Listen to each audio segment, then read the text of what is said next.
Hello students, teachers, welcome! Bem-vindos à nossa aula de língua inglesa. Eu sou o professor Ademir Ribeiro e nós vamos juntos aí para a nossa aula. Vamos dar uma olhadinha no nosso objeto de conhecimento? Nosso objeto de conhecimento, então, é a aula 14, nossa aula de revisão. Vamos começar a nossa aula de revisão?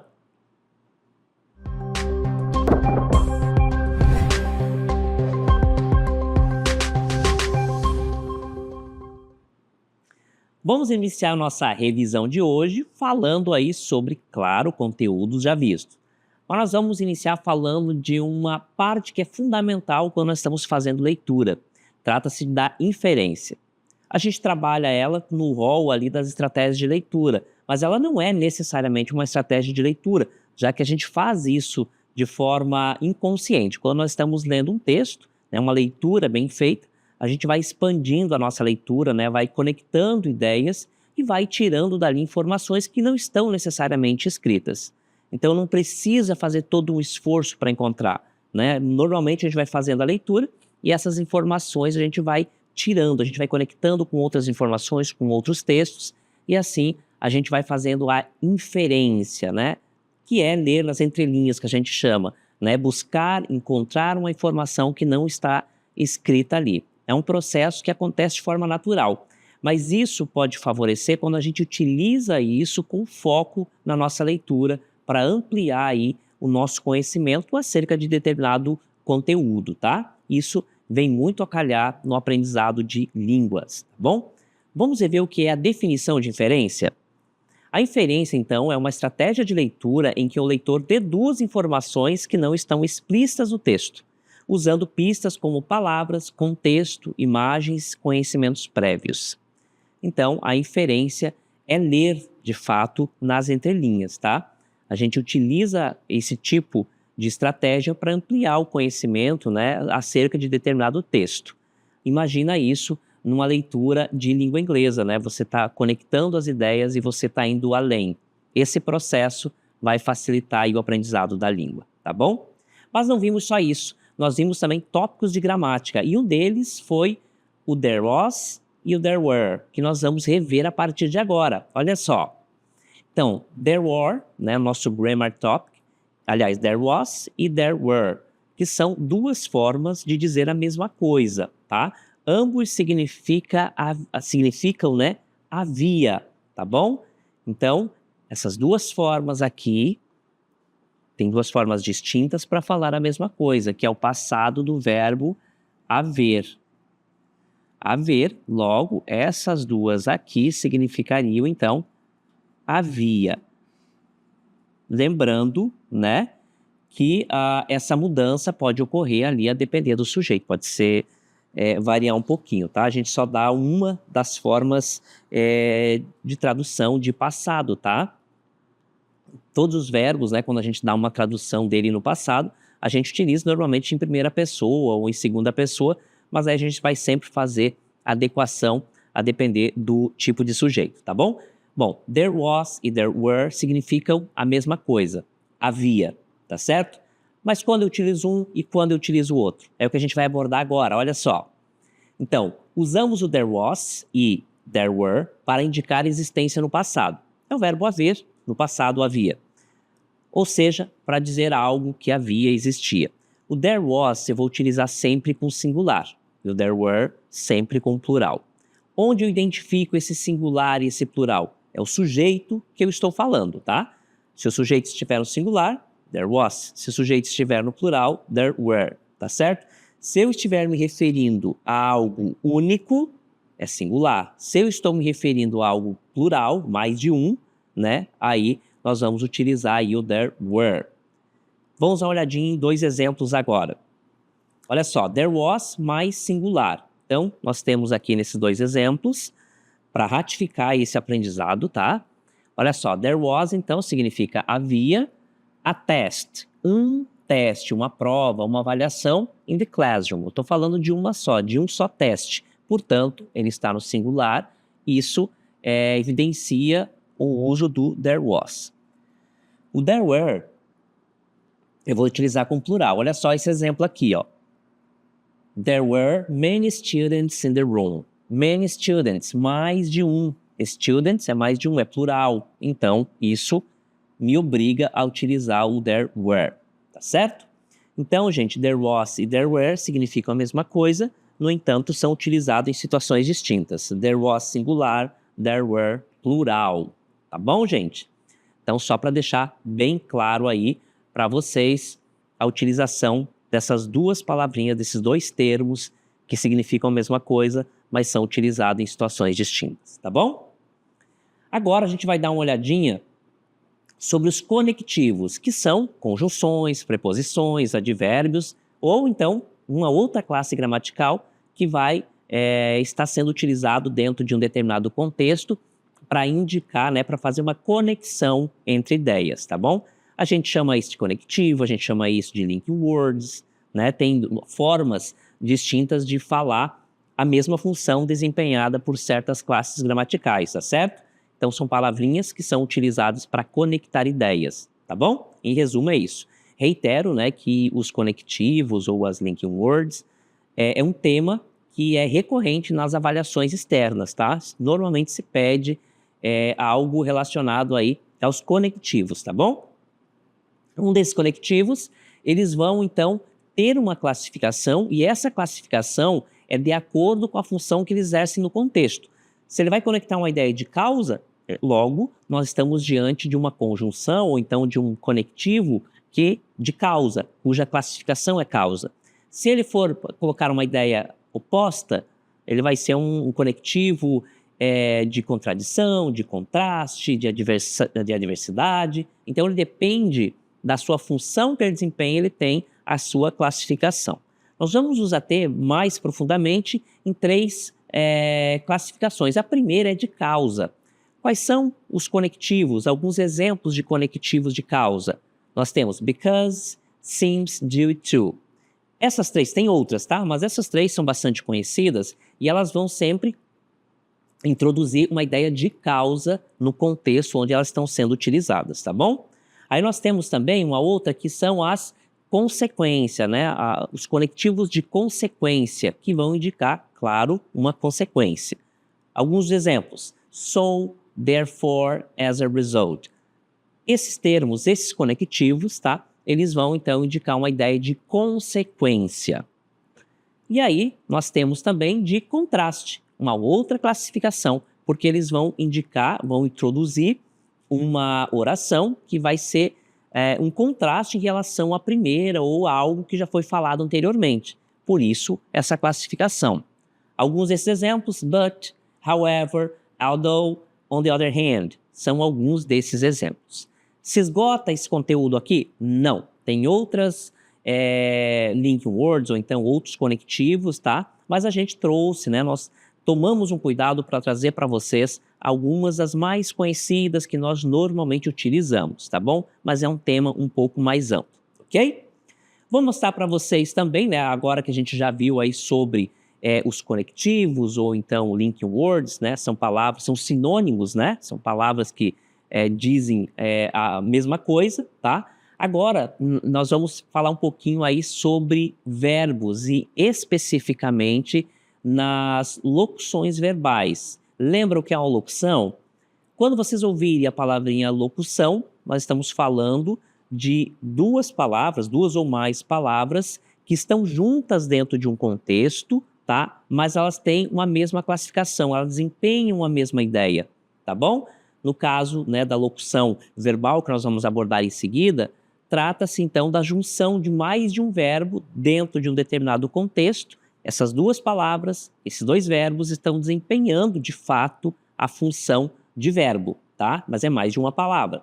E se tiver, por exemplo, dois adjetivos da mesma função, nós estamos diante de uma locução adjetiva, locução prepositiva e assim por diante. Então a palavrinha locução, em suma, quer dizer mais de uma palavra na mesma função, ok? Vamos ver agora então sobre a locução verbal. Nós temos então, na nossa locução verbal, então, verbal phrase, né? Que é quando nós temos dentro de determinadas estruturas de gramática, tá? De frases ou de orações, nós temos então mais de uma palavra com a mesma função. Se eu tenho dois verbos dentro de uma estrutura de oração, então nós estamos diante ali de uma locução verbal, tá? Aqui em inglês eu tenho o termo verbal phrase, ok? A verbal phrase is a group of two or more verbs that work together as one action in a sentence. Então, é exatamente o que eu falei, né? Os verbos, a locução verbal, é um conjunto, um grupo de mais de dois verbos, dois ou mais verbos, que atuam juntas, né? Numa mesma ação, numa mesma sentença. A palavrinha sentença quer dizer oração, então período. Vocês lembram qual é a diferença entre oração e período? Então, só para um resumo, a gente aborda muito isso, né? Oração não precisa, aliás, frase não precisa ter verbo, oração precisa obrigatoriamente ter verbo, e período, gente, é uma junção de orações e frases, pode intercalar frase e oração, então orações, tá? Dentro de um mesmo contexto. Um parágrafo, por exemplo, né? Tem vários ali, normalmente dentro de um parágrafo tem vários períodos, e ele equivale, gente, de um ponto a outro ponto, tá certo? Se a partir de um ponto até o outro, eu tiver uma única oração, eu estou diante de um período simples, tá?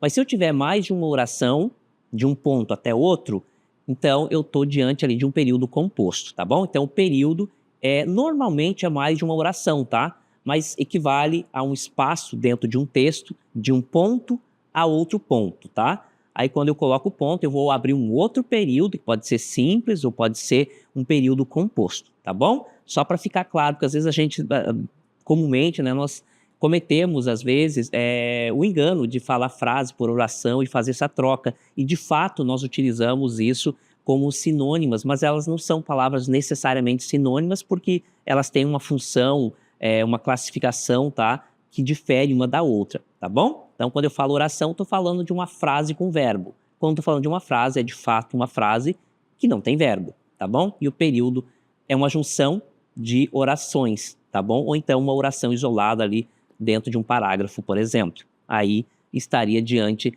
de um período simples, tá bom? Composto é mais de uma oração juntas ali, equivalendo de um ponto até o outro, tá bom? Fiz esse parênteses, expliquei então o que é um desses aqui. Agora a gente vai ver em que situações normalmente nós encontramos uma locução verbal em língua inglesa. Olha só, it usually has. Normalmente tem, tá? Dentro do meu período, aliás, da minha locução verbal em língua inglesa.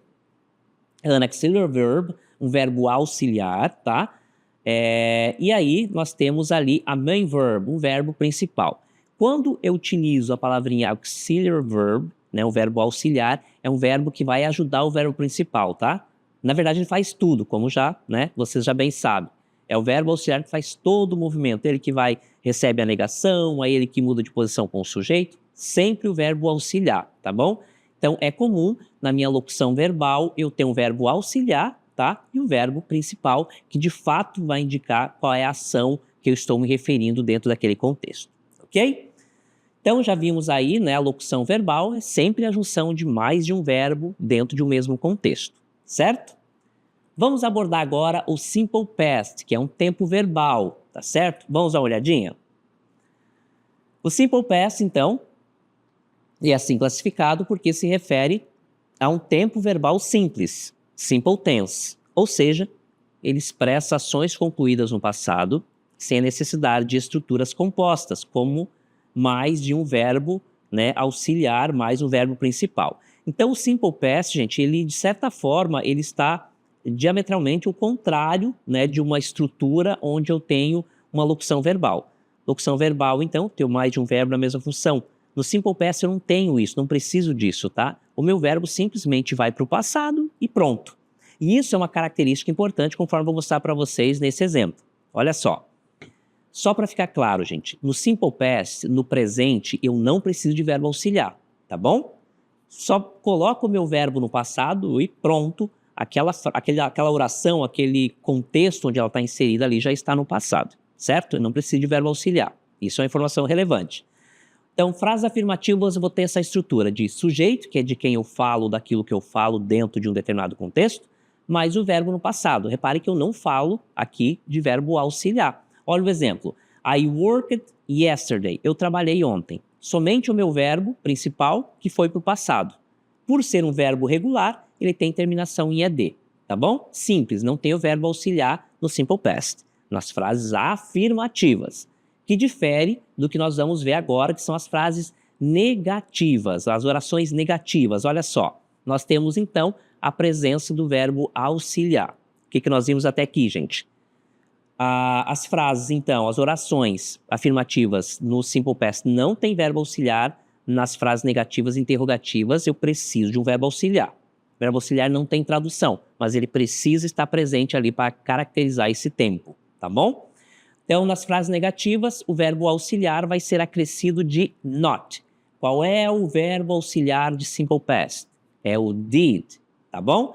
I didn't work yesterday. Eu não trabalhei ontem. Então, o que eu tenho aqui? A junção do did mais o not, que ficou didn't. Essa abreviação é bastante comum. Então, eu tenho o verbo auxiliar did mais not. Isso é uma característica das frases negativas, tá bom? E aí o meu verbo principal vai permanecer na sua forma base, ele não vai para o passado, diferente da frase afirmativa, tá bom? Frase afirmativa não tem verbo auxiliar, frase negativa e interrogativa precisa de verbo auxiliar. Na negativa, é o verbo auxiliar que vai ser acrescido do not e que de fato vai caracterizar ela como frase negativa. Na interrogativa é o verbo auxiliar que vai mudar de posição em relação ao sujeito. Então, nas frases afirmativas e negativas, eu tenho sujeito e verbo. Nas frases interrogativas, eu tenho uma inversão entre sujeito e verbo. Eu começo sempre com o verbo. E adivinha qual é o verbo que vai para o início? O verbo auxiliar, que o auxiliar de passado é o did. Did mais sujeito, mais verbo na sua forma base, mais ponto de interrogação, o question mark. Exemplo. Did you work yesterday? Você trabalhou ontem? Olha só, a presença do did, verbo auxiliar iniciando a pergunta. Aí na sequência tem o sujeito, verbo principal na sua forma base e complemento, tá bom? Então frase negativa e interrogativa, preciso do verbo auxiliar e é eles que fazem todo o trabalho. Vamos falar agora de futuro, olha só. Simple future, futuro simples. O simple future é usado para falar de ações que ainda vão acontecer. Frases afirmativas. Olha a estrutura das frases afirmativas. Agora, no simple future, eu vou precisar de um verbo auxiliar, inclusive nas frases afirmativas, tá bom? Sujeito mais will mais verbo na forma base. I will travel tomorrow. Eu viajarei amanhã. Repare que o will está presente até mesmo na frase afirmativa, tá? É o will, que é o verbo auxiliar formador de futuro, certo? O que ele muda em relação às frases negativas? A presença do not, já que na frase afirmativa eu já tenho o verbo auxiliar, tá? Quando eu falo de futuro. Sujeito mais will mais not, ou então a forma abreviada won't, mais verbo na forma base. I won't travel tomorrow. Eu não viajarei amanhã, tá certo? E frase interrogativa agora. Frases interrogativas, eu vou iniciar minha pergunta com o verbo auxiliar. Nesse caso, é o will. O will é o verbo auxiliar de futuro. Will mais sujeito, mais verbo na forma base. Will you travel tomorrow? Você viajará amanhã? Então, preste atenção nessa inversão entre sujeito e verbo. Formas interrogativas vai sempre começar com o verbo auxiliar.